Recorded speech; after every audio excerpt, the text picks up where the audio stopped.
All right, welcome everybody to our November 2025 COFFIES Seminar. Today we have Professor Roger Ulrich. Professor Ulrich is a professor emeritus of astronomy at the University of California, Los Angeles, and a leading figure in helioseismology and in the physics of the solar interior. He's the recipient of the 2002 Arctowski Medal from the U.S. National Academy of Sciences and the 2022 Kavli Prize in Astrophysics, recognizing his fundamental contributions to our understanding of the sun's interior through helioseismic observation and modeling. His research spans both theoretical and observational studies of the sun. On the theory side, he has worked on the solar neutrino problem, helioseismology, and solar atmospheric dynamics. Observationally, he directed the 150-foot solar tower at Mount Wilson Observatory, building a long-term digital record of solar activity that covers more than 2 solar cycles, and contributed to space-based helioseismology missions, including GOLF and MDI on SOHO. He was the first to identify Alfvén waves on the solar surface and developed methods to map the tilt of the solar magnetic field, offering key insights into the solar dynamics. So without further ado, Professor Ulrich, Roger, take it away. Okay, so is it showing properly? Yep. Yes. Okay, well, go. Hopefully we can get this to work properly. This figure on the left of this shows the 150-foot tower, which many of you probably know all about, but in case you haven't been familiar with it before, the light comes in to the top of the tower. There's a first flat that compensates for Earth rotation, sending the light up to the second flat, which guides the position of the image on the table down below. The entrance slit is on this. You can see my cursor, my pointer, okay? Yes. Okay. And the image of the sun has to go through a hole in the ceiling of the observing room. And on that hole, there is a rotatable set of 4 mirrors that form the first part of the guiding servo system and control the position of the solar image. So when we actually make a solar image, we have to guide the image over the entrance slit. The light goes through an image slicer behind a little square.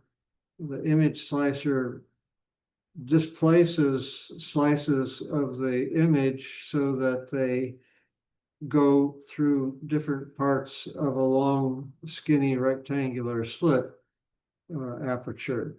That slit aperture light goes down through the, oh dear, going backwards. Okay. Goes through the grating and back up to the electro lens and forms an image on a fiber optic imagery formatter that takes the light from the set of rectangular slit images and puts them into a circle that then shines on the photomultiplier tube, providing the data that we use. So I have data from 1983 to 2012. The 1983 situation came because of a change in the Doppler calibration, which I'll explain. The image of the spectral line has to be sampled, and it's done with these fiber optic rectangles that send to the photomultiplier tube. When I record the output of the photomultiplier tubes, there's 20 of them.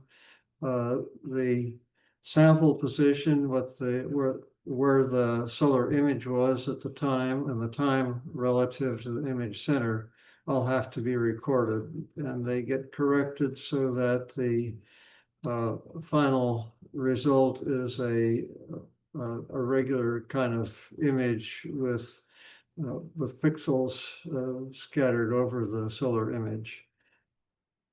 We have to determine the Doppler shift and the Zeeman splitting. Scattered light is an important issue. The scanning of the solar image goes off the image so that we have the nearby sky, which has no sun in it, but has light from the scattered optics. And that is measured and applies a correction on the image. This is kind of a pain in the neck, but it is part of the process. The limb shift function has to be found, and I've done that along the equator, and that gives me a correction. The magnetic offset, which I'll talk about quite a bit, has a correction applied, or if this field is too strong, the point gets ignored and is essentially punched out. And then I have to apply a bunch of ephemeris velocity corrections. This is a sample of the magnetogram, which has been resampled to 256 by 256. The original number was slightly smaller, but with interpolation, we can get it up to 256 by 256. This is the magnetogram. The image is divided into 4 degrees of latitude bands, and all of the pixels in the 4-degree latitude band are collected unless the underlying field is too strong, in which case those points get punched out. And so the band that's analyzed is missing a few pixels, but it's better to have no pixels there than to have pixels that I can't correct.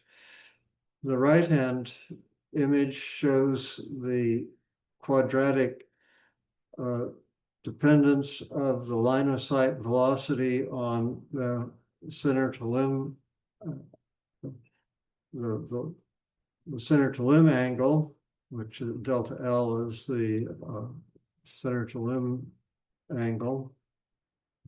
And we go out to fairly close to the limb, but not there. And the quadratic that goes through all of these points, which, you think this is a mess and not going to do a very good job, but actually all of the points contribute to eliminating a lot of the noise. And this alpha parameter is the limb shift function.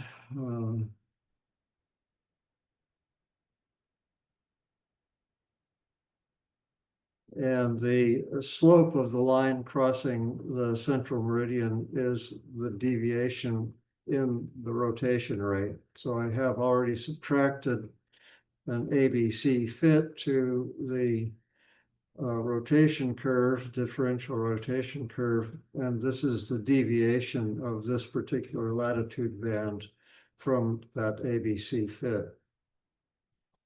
So each day has 1 to 20 observations. The data set as a whole has 72,000. Supergranulation noise is the biggest problem. And here is why we started in 1983.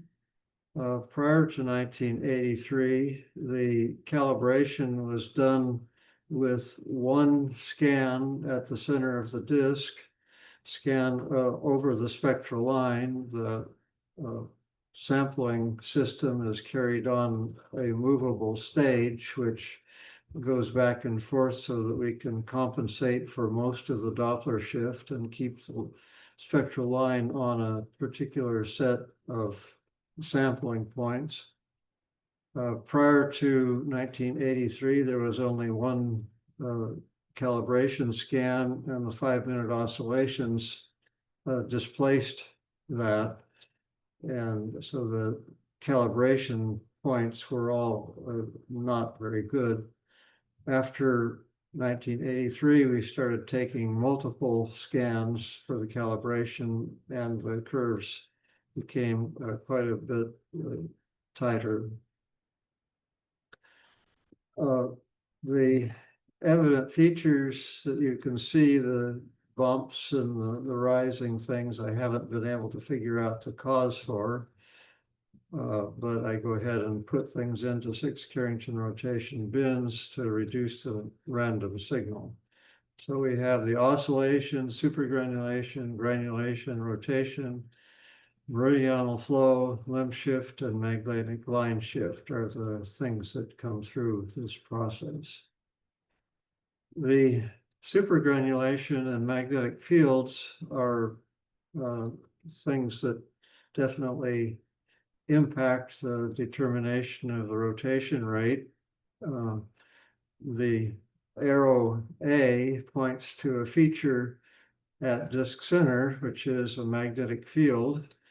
The magnetogram shows this up as a fairly strong feature. These features out here also show up as a downdraft. The magnetic field retards convection and causes the energy being transported to the surface to be not enough to compensate the radiative losses. So that area cools off and sinks, and I refer to this as the downdraft effect.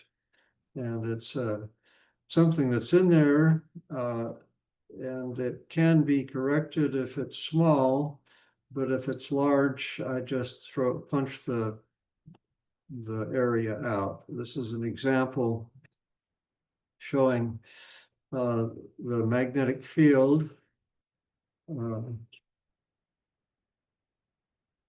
and the intensity and the velocity deviation. So you can see the very large effect of the magnetic field on the apparent velocity. The smaller features we can correct with the technique on this slide here.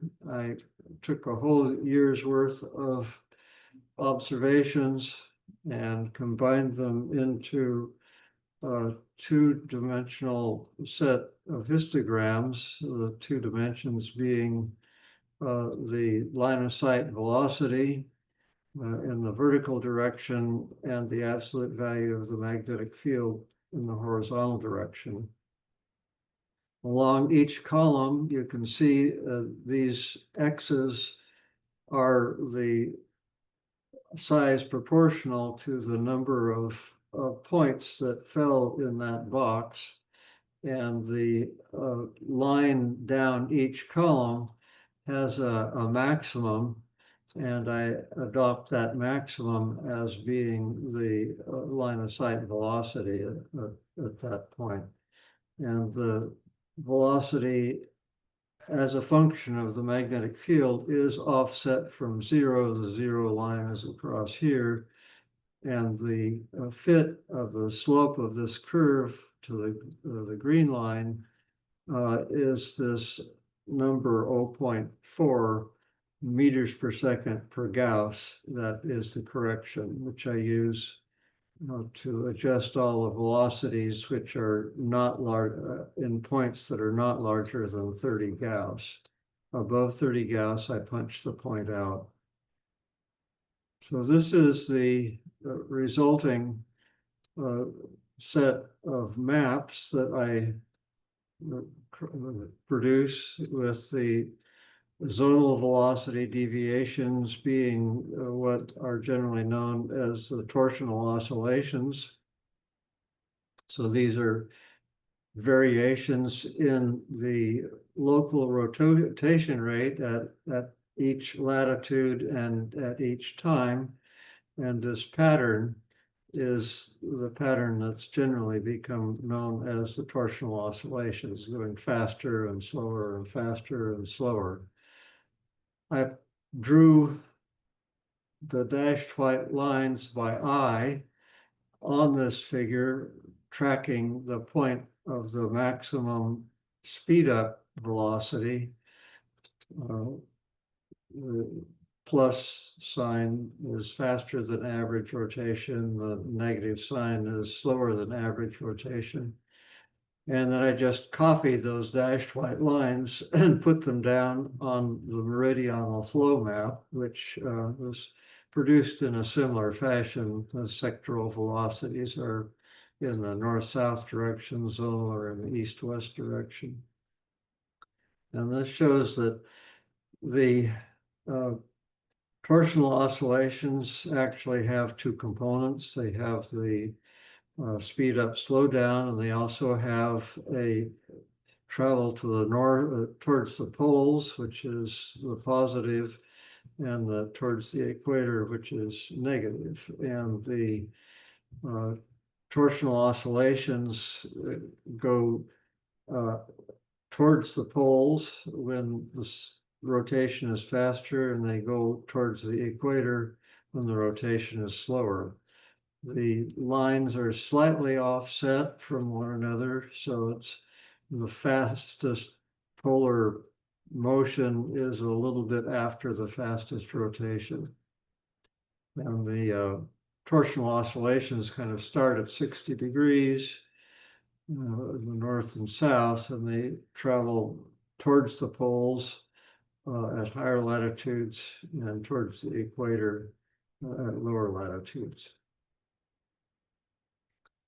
This is the magnetic field, the radial component of the magnetic field. The it says I'm sharing, I think I know that.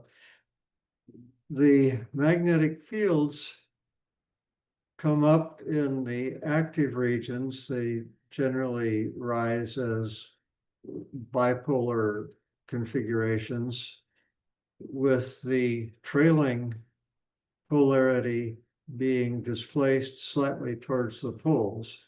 And because of that displaced angle, the tilt, it's called, the polar fields which are towards the rear are closer to the poles, and as they move poleward, they dominate the configuration around the lines of constant latitude, and they combine, and eventually this white line, which shows up rather nicely, is where the fields are getting reversed. So these plumes from the magnetic field are basically the cause of the solar polar field reversal.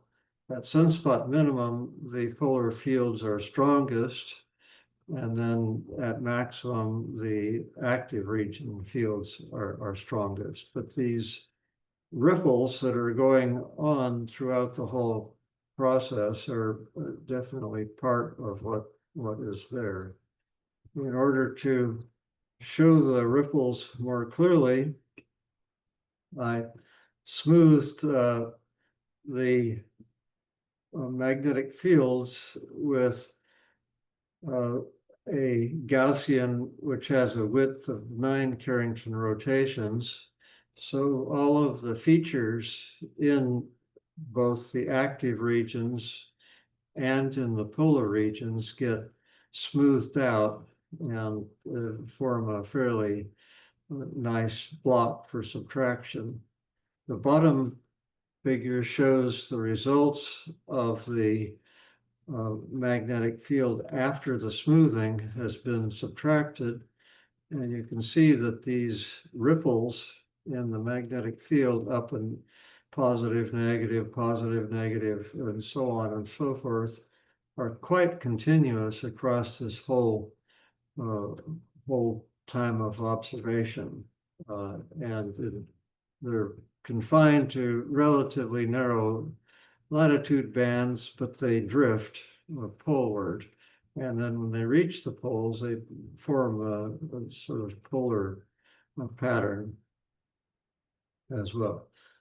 So what I did was to do a Lone-Scargill periodogram calculation for a series of latitude bins, 60 to 40, and minus 60 to minus 40.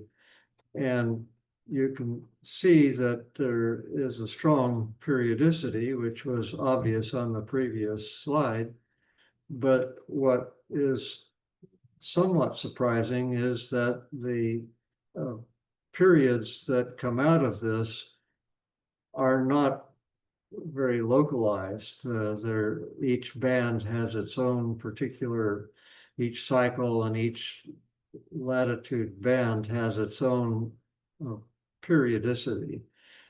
And I can do a determination of the periods by doing these Lone-Scargill periodograms and find the time, the peaks of the maximum period, and do that for each latitude band and each of the 3 solar cycles. And what you see here is that there is a lot of periodicity here, but it's not regular. It is different for each latitude band and for each solar cycle. So whatever is making the solar magnetic field well up in these ripples instead of being uniform is somewhat of an irregular process. And I guess the sun likes to retain its ability to do things differently. And this is published in 2013. So this is fairly old, but people are interested in periodicities, and three years is a number that you sometimes see. And well, at least the magnetic field of the sun doesn't seem to know much about any particular year of periodicity, any length of periodicity. So let me move slightly to a slightly different topic, and the time dependence due to convection has to be dealt with before we can see regular features. And I try not to subtract too many temporal averages because we're interested in the actual velocity. I do it just because it makes the figures look nicer. So in spite of this statement here that I'm not going to subtract temporal averages, I actually do in several places. The days are put together in blocks of 6 Carrington rotations, and then I have to clean that up a little bit. There's an even-odd effect due to the annual tilting of the polar angles of the line of sight to the poles. And then I have a Gaussian filter of 1 year to clean up the residuals. And then I put it together in 4 blocks that I can deal with in figures without too much mess of the variations. So the equatorial, the active region, the high latitudes, and the near polar latitudes.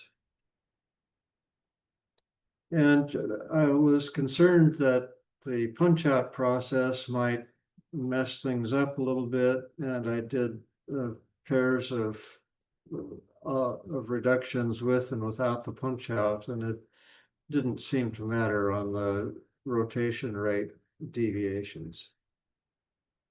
Also, the images were not quite lined up north-south, and a small p-angle correction was used, and that didn't matter either.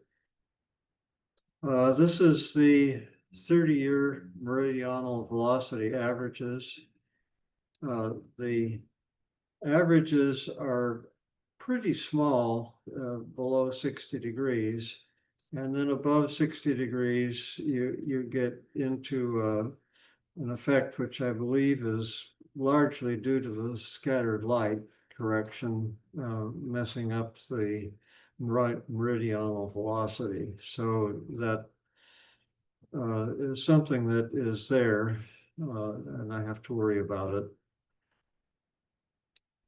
This is what I think is one of the more important results of this study, and that is the fact that the meridional flow follows a fairly nice pattern of decreased solar minimum. It has the most equatorward motion. Negative is equatorward, positive is poleward. And that I changed the sign of the meridional flow so that the poleward and equatorward motion signs are the same. And what you can see is that I do make corrections for the different latitude bands, which are fairly large for the highest one, 78. But the correction just moves all of the points vertically and doesn't change the shape of this curve. But it does cause the deviations to be much less. What I find really fascinating is that the southern polar latitudes and the northern polar latitudes do the same thing at the same time, very reasonably closely, even though you have a few changes in the shape of the curve. Those changes in the shape of the curve are kind of reproduced in both the north and the south, even though these are at opposite ends of the solar image. So there must be something that's generating this meridional flow in the solar convective envelope. And that, I think, is about the only way that you could get such a nice coincidence in this meridional flow pattern. The values that of the times of minimum are then evaluated at using another quadratic fitting. This is for latitude 74, and I wanted to put all of the times of minimum on a single plot, and that fitting to the quadratic function is what allowed me to do that. And so this is basically all of the times of minimum in V meridional, and the solar cycle official times of minimum and maximum are shown along the bottom. These are taken from the publications of the Europeans. And you can see that my times of minimum are pretty well collected for each solar cycle. They form a nice vertical band with all of the latitudes and mixed up. The north and the south really coincide with each other. The 2012 cycle is not quite as tight as the 1996 cycle. And there's this band of features in the north that are in the northern cycle, the third cycle, spread out a little bit. And there are no points with latitude less than 50, and these are the official sunspot minimum times. So I put all of this together in these groups of latitude ranges, the near polar, the equatorial, the high mid latitudes have a bit of the up and down from the meridional circulation rate, but the active region bands don't really, and the equatorial is pretty flat. But so there is a seeming migration of the high latitudes towards the uh, high mid latitudes. The polar regions get there first, and then the subsequent latitudes come along a little bit later.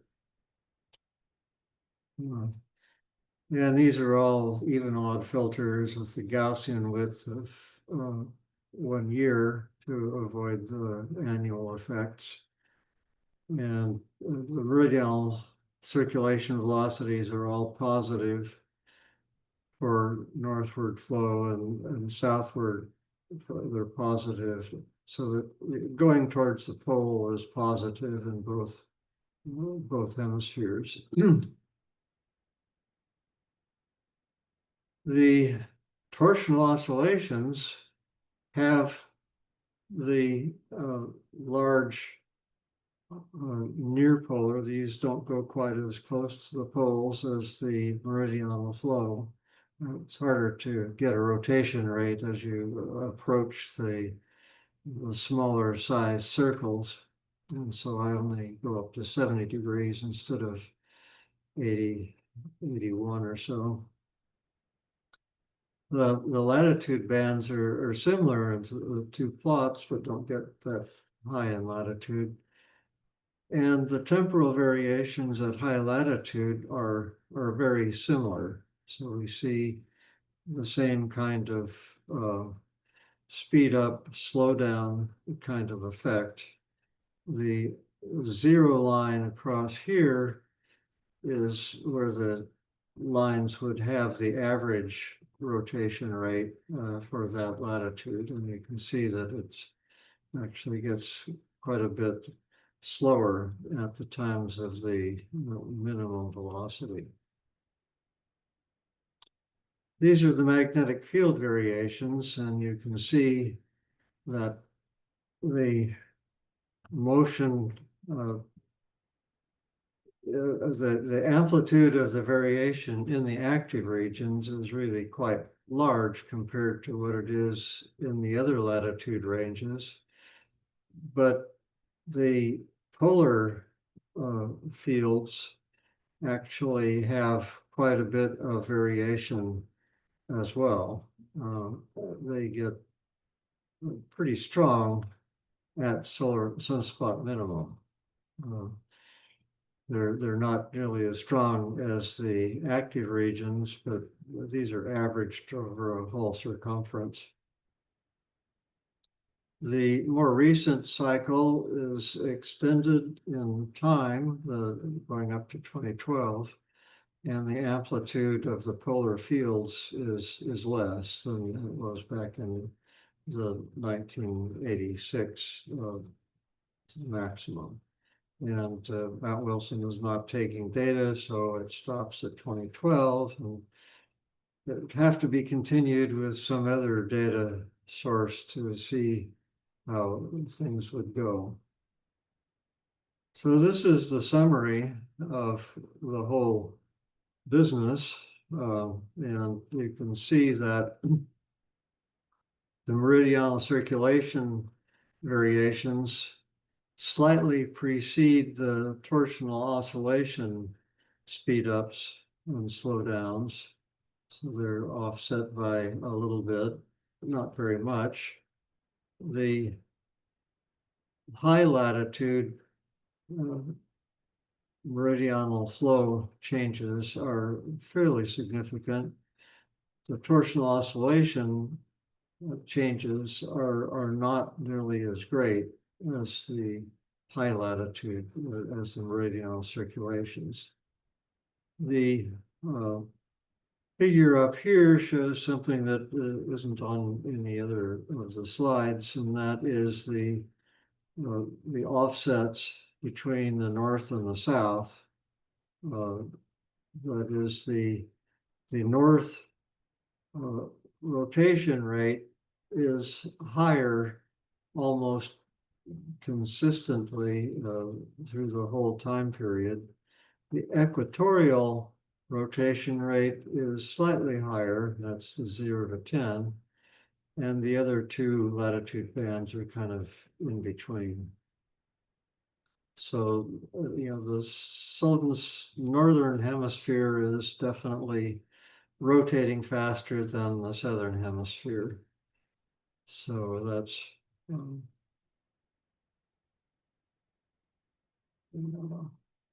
north, south minus the north.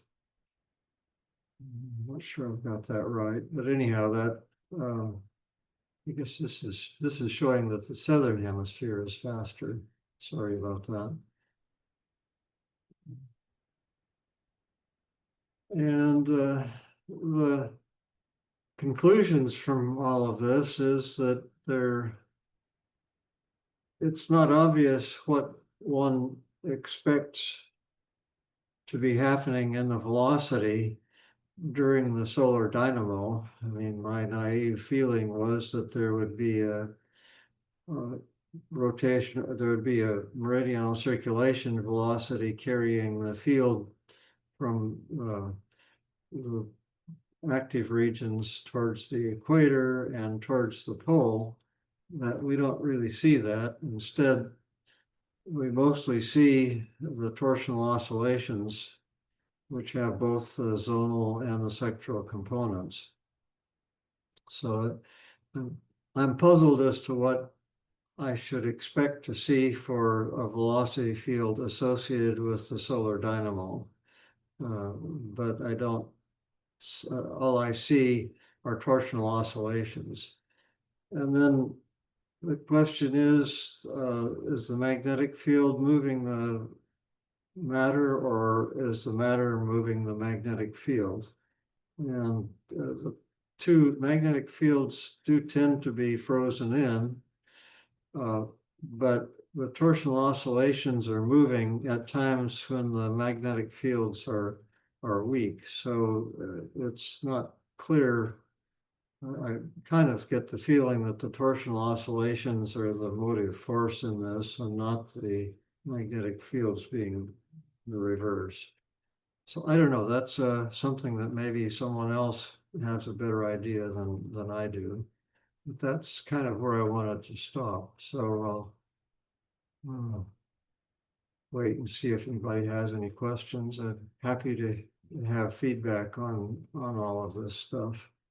And I can move to a slide if there are any that people would like to discuss. This one is certainly worthy of discussion. Uh, I can start us off. I have a couple questions. So first, you're actually like showing this slide that I had the questions about. What made you choose 9 Carrington rotations for the Gaussian width here versus some other width? Well, I wanted the ripples to be completely erased from the relative thing, but I didn't want to have the main changes in the field strength erased. So that seemed to be a width which would get rid of the ripples and leave what the residual would be. So you can see the up and down of the magnetic field better. And then for your Lumskargel analysis, did you do that on the smooth data or on the fully resolved data? It seems like it's on the smooth data, but It could be. I actually did this a while back and don't remember everything that I did very well. So that I think it was on the smooth data. any other questions? I don't see any others in chat, but if anybody's got, Nick, go for it. Yeah, I had a few basic questions. I mean, from what so your what you called the ripples, the things moving towards the pole. I mean, there's a very definite velocity associated with that movement, right? Is that related at all to the meridional velocities you're measuring? No. There's no relationship between those two velocities. Well, not anything obvious. I mean, So this has got the ripples are much, well, what are they? Which one's faster? I don't know. I don't have a quick answer to that question. Because that motion is much less than 11 years, right? Yeah, There's multiple of them per cycle. It takes it approximately 2.5 years to get from the active region up to the poles. This is 1990, and this is this blue pattern starts at say 1990, and then up here it's 1993. So about 3 years to travel. Well, which is about the right time scale, right? But you're saying that the meridional flows are weakest at that time, though, right? Well, the meridional flows. So the meridional flows. So the meridional flows are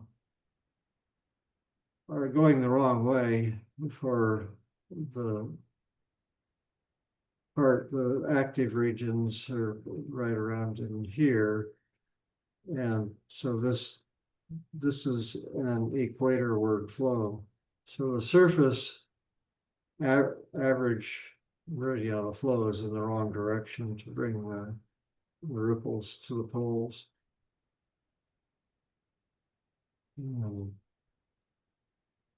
Yorgos? This is the circulation velocity, and so these this is showing 10 meters per second for the meridional circulation velocity is kind of typical. So that is towards the poles.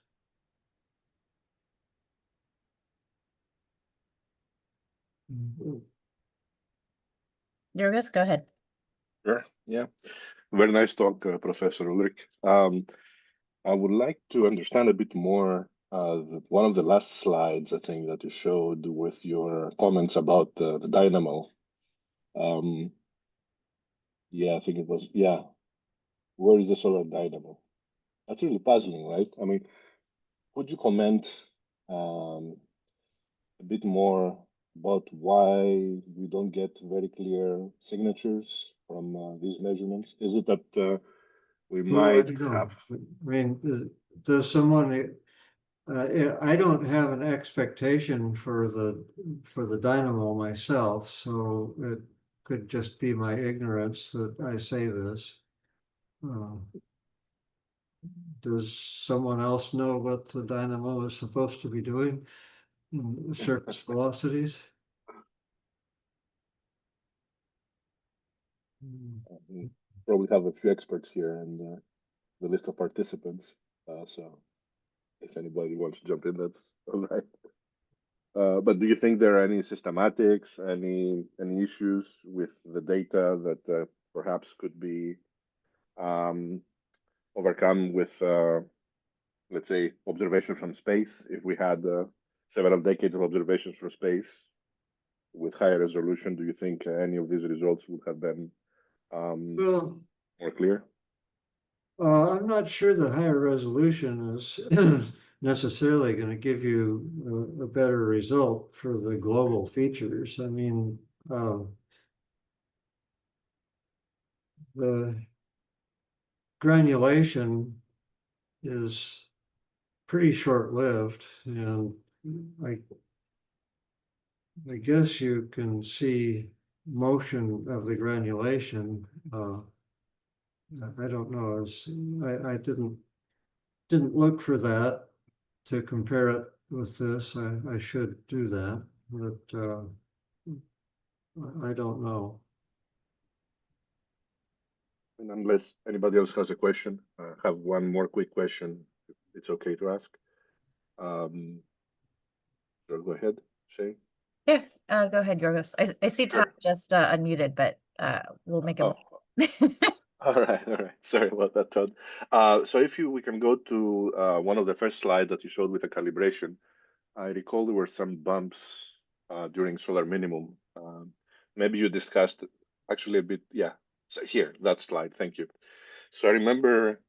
Yeah, I see that there are very pronounced peaks during solar minimum, definitely between the last 2 or 3 solar cycles. So is that understood? Is it a systematic imprint or As I or say, I've tried to figure, I've made various plots to try and isolate the cause of this bump in particular, which is fairly noticeable, and I would just offhand be ready to attribute it to some instrumental change that we made at that time. But I couldn't find anything that correlated with that feature. So that was frustrating. have you looked into MDI data? Do they offer a way to cross-validate this study? No, I Or haven't. whatever? But the Yeah. MDI data this is the Doppler coefficient, the A coefficient of the differential rotation curve that I'm plotting here. Yeah. And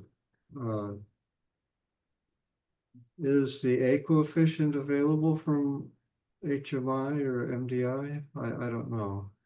I should look, but I haven't done that. I'm sorry to say.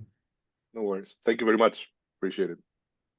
Okay, you didn't answer my question, but I'm not familiar with. I do not know how to answer your question. I suspect this can be measured directly from the data. One can do fittings and extract the A coefficient. And the data exists, MDA data since, I don't know, late 1995. So it should be possible to use such data to cross-validate this particular part of the study, I think. I don't think it's impossible. You know, Yeah, thank you. Todd, go ahead. It would be a project to do that. The the global scale stuff for MDI is complicated and has a lot to do with different parts of the image and really needs to be gone back and recalibrated. And in later years, when it was switching between right side up and upside down a couple times a year, it's a little harder to do it. So you wind up, you can, I think it's possible, and I think it's also possible with HMI, but it's not just going to fall out of an analysis like, hey, show me the A coefficients. What do they look like? I think it's going to be more complicated. But I think it's really an interesting project to look at, and I really hope someone has time to do it. It would be really cool. I wanted to go to your last slide with the 4 boxes on it and just say that we sort of arbitrarily or artificially separated zonal flows and meridional flows.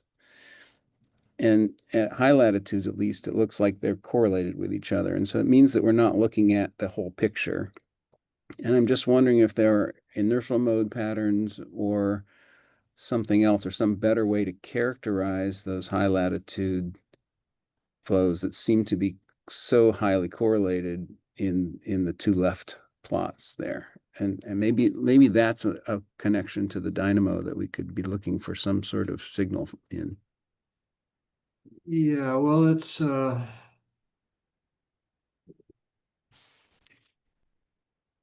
certainly, they're not exactly the same. As this goes to 80 and this goes to 70, and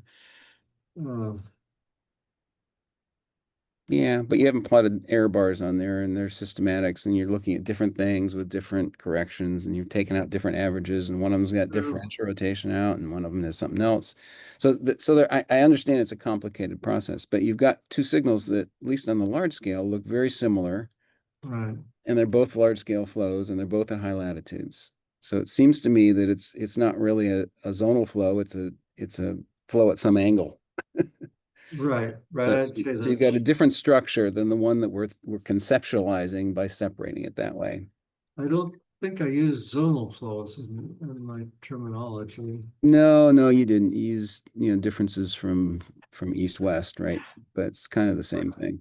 At least in Torsional in my oscillation. head, those are similar things. They aren't exactly the same, but just Yeah. the fact that they have the same morphological shape suggests to me that they've got to be linked to each other. Yeah, well, I certainly do seem to be that way. The foreshortening effect is something that can trick you for sure, because the flows, in order to separate east-west and north-south, you kind of have to be able to watch the thing rotate and be able to pull out the different components of velocity. And that is not easy. And I've done the best I can, but that's kind of why the curves stop at 70 degrees instead of going up to 90.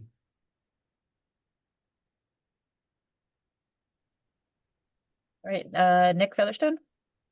Yeah, I mean, this actually just kind of falls onto what Todd was saying. It's on the same plot. I just wanted to mention that looking at the left-hand column, so at panels A and at panel C, you've got kind of a 10 meter per second signal in the meridional flow. And I think if you convert those microradians per second to meters per second, you get a similar signal. So the relative changes in the two flows at high latitudes are very similar. And that's just something I kind of wanted to point out, unless I misunderstand how I think that's right. Yeah, and I do have to say that the decomposition of the line of sight velocities into these two components gets not very well defined as you get up there, because the pixel aperture size is pretty large, and that tends to smear things out. And definitely as you get up 80 degrees or thereabouts, it really is not a simple task. So that, and there could be some mistakes. The error bars are not that much larger than the line width. I've tried to put the error bars on, but the formal RMS of the means, when you're combining all of those latitudes together, those tend to be pretty small, which is why I left the error bars off, because you basically can't see them. So that's, I'm not sure they're correct, but that's what the formality says. Well, I think it's interesting just also from the standpoint not of whether two signals have been mixed together, but you've got this really nice correlation, or I guess kind of anti-correlation, right, between the strength of the poloidal magnetic field and the strength of the poloidal meridional flow. And so if Lorentz forces are doing anything at those high latitudes, and you've got this kind of big mean poloidal field, you would expect to see some impact of that on the zonal flows as well. And I guess that's kind of what struck me about this, is that so it could be that two things are mixed together, but it could be also that one physical effect is causing a similar variation. Well, right. Yeah, that's kind of why I tried to get them all on the same page, so you could see those potential interactions. But the polar, the really high latitude things, with the black lines, are where you see the biggest variation. And it's over a fairly long period of time, so I don't think it's a nodding problem. The shorter periods of time, less than 6 months, then you have the pole visibility problem, which goes back and forth. So anyhow, it's a complicated mess, and I tried to do as well as I can to isolate the different things.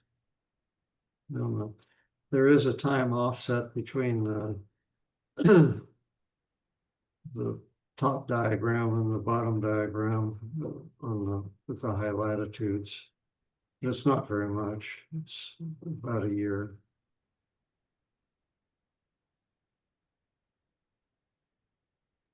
That was my comment. We are about at time, just at the top of the hour. So we can, if Roger's available to stick around for more questions, then we can keep the discussion going. But I wanted to at least thank Roger for his seminar. It was excellent. Yeah, it's been a long slog, and some of these slides were done a number of years ago, and then I dredged them out, and my memory is not perfect as to exactly what went into them when I did them before, so I apologize for that. It's been a while, but I decided they were potentially still interesting, so I put them together in this. Yeah, very interesting. Format. All right, so folks who need to leave, feel free to jump off, but anyone who wants to have more discussion, ask more questions, you're welcome to stick around. Thank you.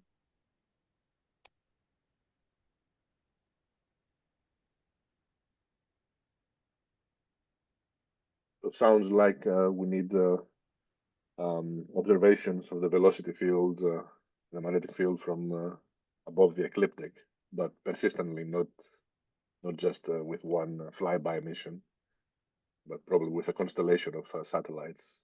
Is that yeah, ideal? that's I've contemplated that, and it's a nice thing to wish for, but given orbital dynamics that are there, it's not clear how one would actually carry that out.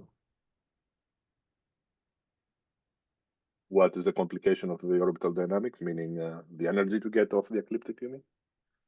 Well, you've got at the distance of the Earth, you have one year is something that happens. It takes a year to go around the sun, and so that's a feature that you'd have to deal with. If you try and slow that down, then you've got to go out to Jupiter, and then you get to see more of the solar rotation, but then your image is smaller. If you go into Mercury, then you're whizzing around, and I'm not quite sure what you would get there. You can't see the whole side either. Oh well, you could see quite a bit. But yeah, it would be nice to have this sort of thing from spacecraft. In particular, a constellation perhaps would be better than just one spacecraft at the orbital period of, at 1 AU. So if you have a number of them, then you can work out all these issues, I think, by having multiple observations at the same time. So I think that points to a constellation of satellites around the sun, magnetograph-capable satellites. Well, the cost goes up, but oh well. Well, here at Lockheed, we are developing a new concept. Actually, we even have a test bed of a non-traditional magnetograph that is able to produce Doppler images and magnetograph images without the mass required to have a telescope, which is most of the mass of a magnetograph instrument. So we can actually have you know, very low mass, which means it will make things more cost effective and cheaper overall. So I there is wish hope. you luck. Thank you. It's Thank you. certainly would like to see that. It's you know, one of the reasons why I put this together is to try and move forward the solar observations. Mhm. I really enjoyed your talk. Actually, it's very inspiring, and yeah, it really gives more momentum, I would say, to our effort to get to the point of having multi-viewpoint of the sun using magnetic field observations and Doppler observations. So, Well, if you had any questions or want any other kind of records that I might be able to dredge up, this is the Mount Wilson database. It's mhm. fairly large and it's not fully exploited. Trying to do I, it. Roger, I'm actually very happy with that. Yeah, go ahead. sorry, you're good. Yes. Is this published? Are you gonna publish any of this, Roger? Do you have a publication to point to for it? Not so far? Well, I don't know. A lot of this is from a talk I gave in 2017, so my memory is not completely clear on what's available. And then some of this newer stuff that I've added to try and move things forward. This figure is new. So kind of it came out better than I was expecting. Yeah. All right. Okay, well, yeah, so that's what I have. Thank you. It was a great talk, as always. Oh, thank you. That's kind of out of practice, I'm sorry to say, but It's all right. yeah, We couldn't tell. okay, well, thank you. Thank you. Thanks everyone for coming.